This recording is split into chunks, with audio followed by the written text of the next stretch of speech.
Hi guys, I'm Corey. I'll be your redneck historian here. We're in Hanover, Pennsylvania. We're actually at the Hanover Area History Museum, run by the Hanover Historical Society.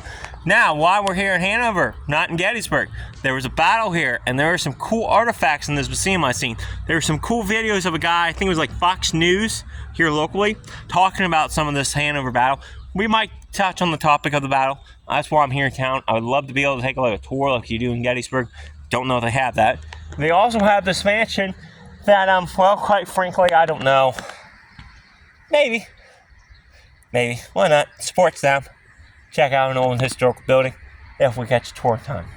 Because there's other stuff here in town I want to check out. Never been to Hanover. Well, I've been to Hanover as a kid, but before I had my own money and stuff like that, so, I couldn't explore. Had to do what the parents wanted to do.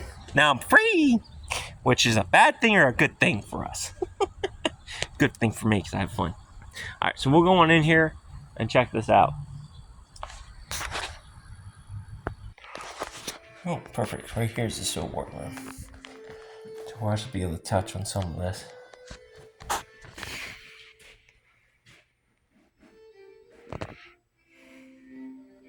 So that's a battle map of the Battle of Hanover. Soldiers, decorations. So this is a cool story I heard on the news there. So this guy actually, he ripped out his telegraph wires and he hid the main one up in the barn. I think he said one of these he threw up in the barn loft and left town one before the Confederates showed up. And that one he left there. Like I said, it's all in that Fox interview thing they did. They talked a little bit about this, which was kind of cool. But yeah, he basically sabotaged the telegraph wires here in town before the Confederates showed up. Supposedly people were firing muskets out the windows. But over here is a really cool thing. I'll actually just read the whole thing. A Confederate 12-pound shell fired from a 3-inch rifle cannon positioned southwest of Hanover slammed through the balcony door into an upstairs bedroom of the Windbarner home at 234 Footer Street and shattered a dresser. The shell passed through the floor and settled in the setting room below. Mr. Windbar threw the hot shell into the garden where it was retrieved the next day. So what that doesn't tell you is that his daughter was sleeping in that room. And she got very lucky that this thing did not explode.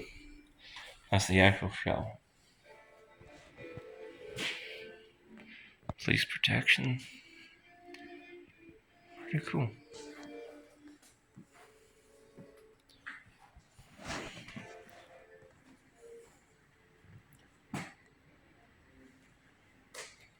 Pretty cool though. You don't see them here. I'll head this way. So we don't like to read all of them. Let's go over and take a picture of this quick.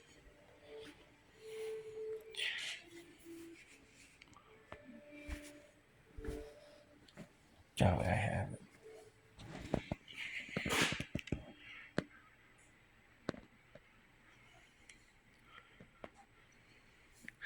And maybe I can find these spots. Not too close to home.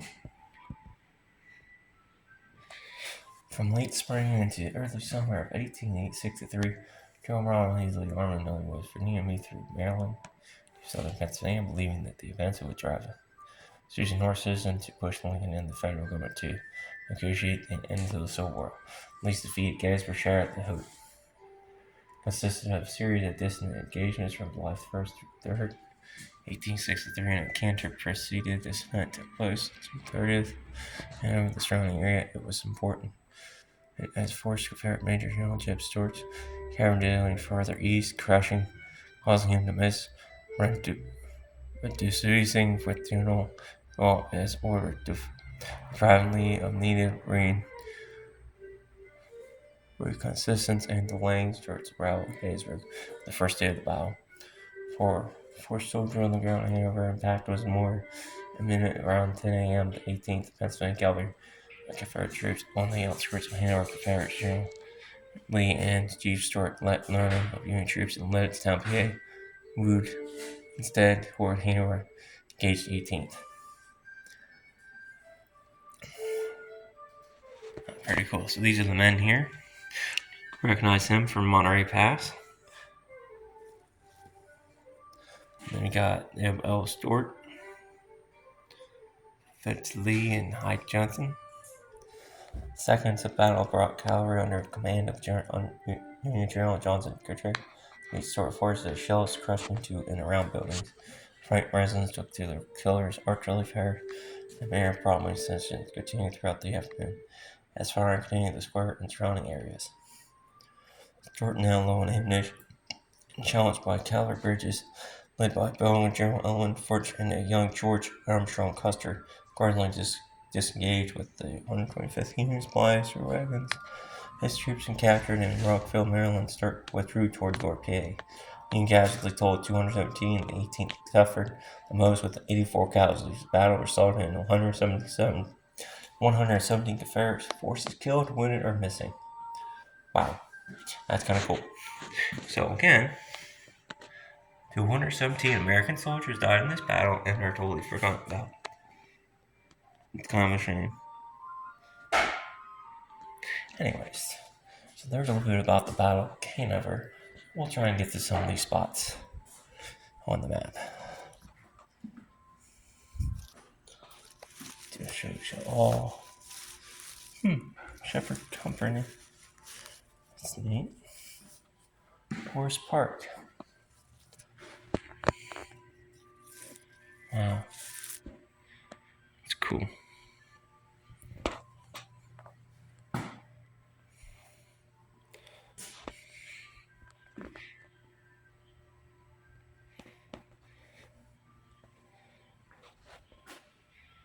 Wow.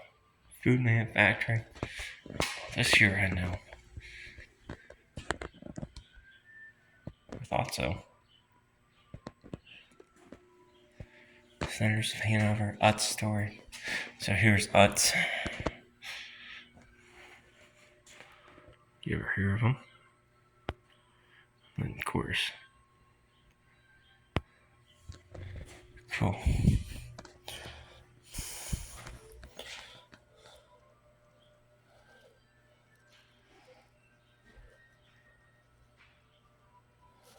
Wow.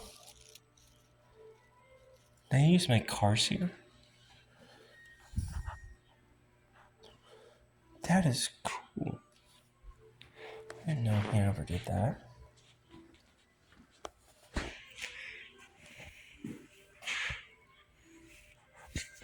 To get a good picture of this. I did not know Hanover made cars. Wow.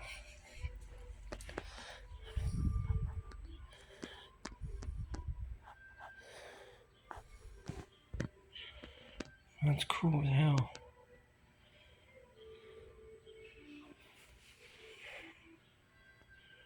I might take these and make these later.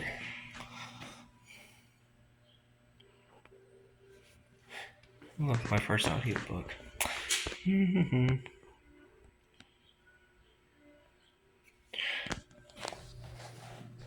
Pretty cool handling cars. I never knew that. I'm a car guy. Yeah, Pennsylvania never ceases to amaze. Defeats water wheel. I wish I had my camera mount. It's still broken.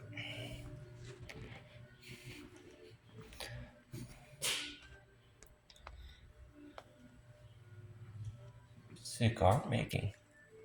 Huh. Look, there it is. Hanover Railroad.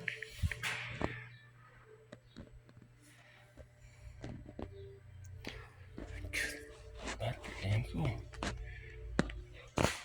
They have stuff all the way back to the restroom. Cool. And they have pictures in the bathroom. I could spend hours in there. Famous visitors to Hanover. Abraham Lincoln. Wow, George Washington came through town too.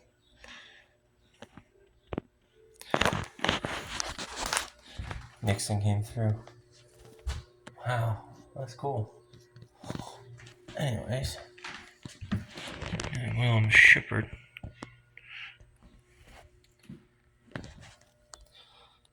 That's cool.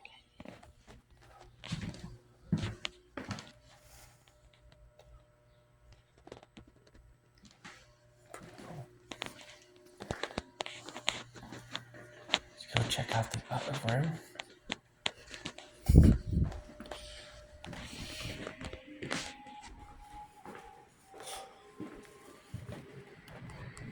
Whoa. So this must be a historic kit.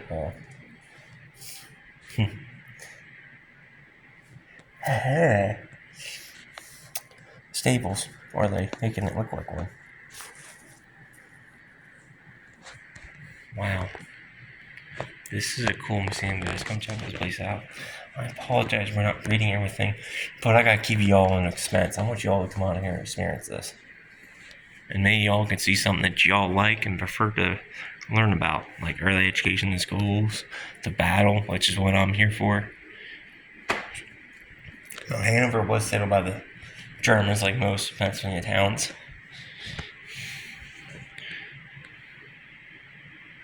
The Hanover Curtain Buggy.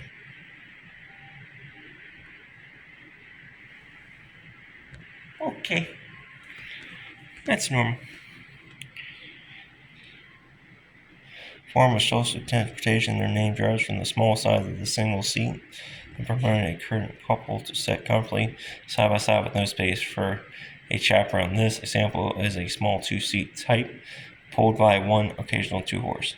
Small and lightweight country buggy had other uses. It was ideal for trips and there's too great for a horse and rider, but too small for a wagon and team of horses. It was also fast if the horse was fast. Buggies then or fast cars today. Speed lured young men attempting to impress their ladies. Okay, well, that sounds about right to this day. This is basically the Mustang of the 1800s, I guess. 1700s, right there. That's the Mustang for you young kids in the 1800s. We have the Mustang now. That's what they had. You put some hot rod paints on there. It might impress the ladies. Solid Pennsylvania manufactured buggy, wagon, and carriages. Again, I'm probably just gonna and for myself later, hopefully. Get that again.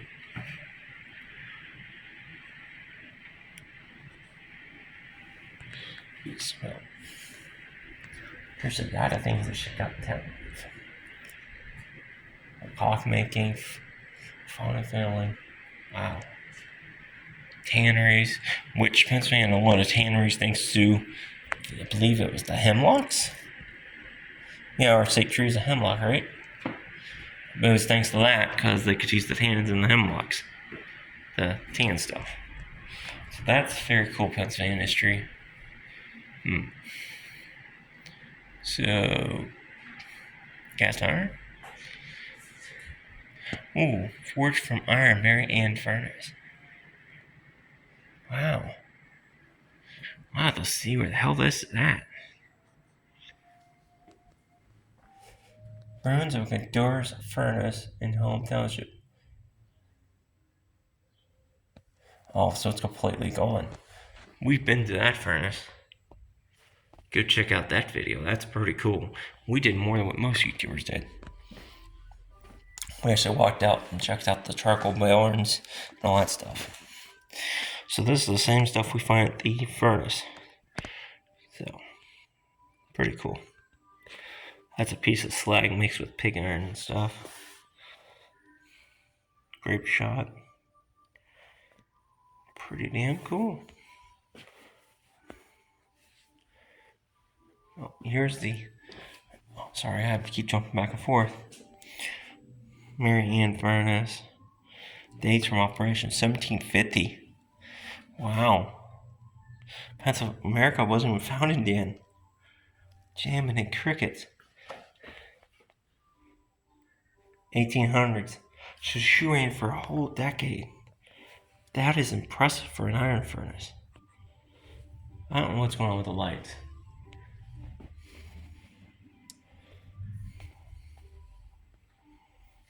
Very cool.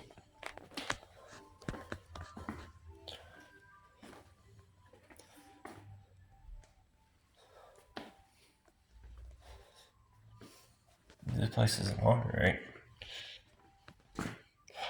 Oh, that's right. Wasn't that in Hanover? I'll have to look. I think Hanover made muskets. I think. I'll have to look that up. We'll have to drive out there.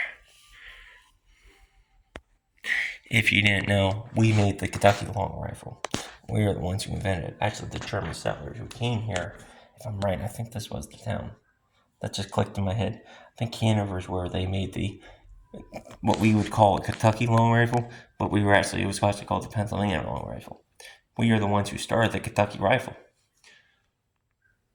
Interesting fact. And those things, the German settlers. We'll eat right here in town. Don't quote me on that yet until we find out the location of the Hanover gun makers. If I remember that news article right. I could be wrong. Could be in another town. But it was made in Pennsylvania. And we're going to find it if it's in town. Very cool. Pennsylvania long rifle. Let's see if we can get that tag for you.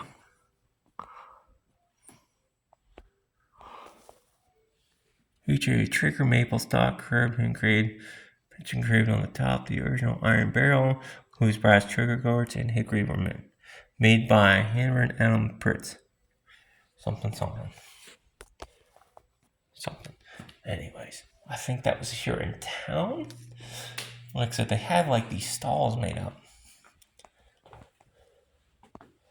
Hanover Shoe Farms. What, are you seeing?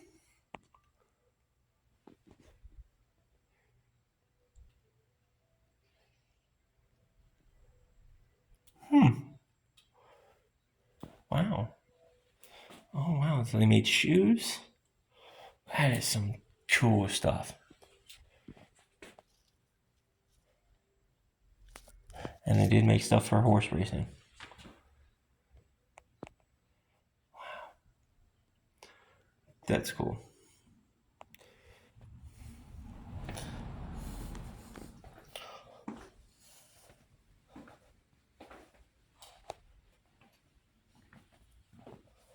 Pretty cool. So what, Benjamin Franklin came here? I don't know.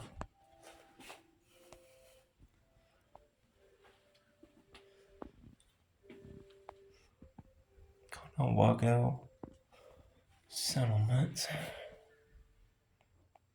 Oh, Hanover's founder, Richard McAllister. I'm gonna take pictures and probably read this later.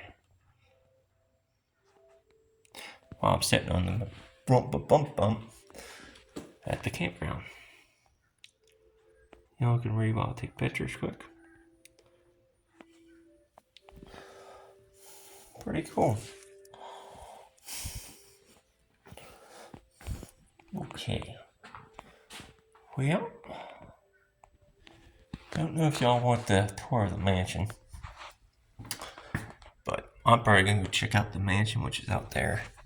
So, till next time, stay curious, stay adventurous, and I highly recommend you get yourself out here to Hanover, Pennsylvania, and check this museum out. It's pretty cool, pretty awesome little museum. Alright, till next time.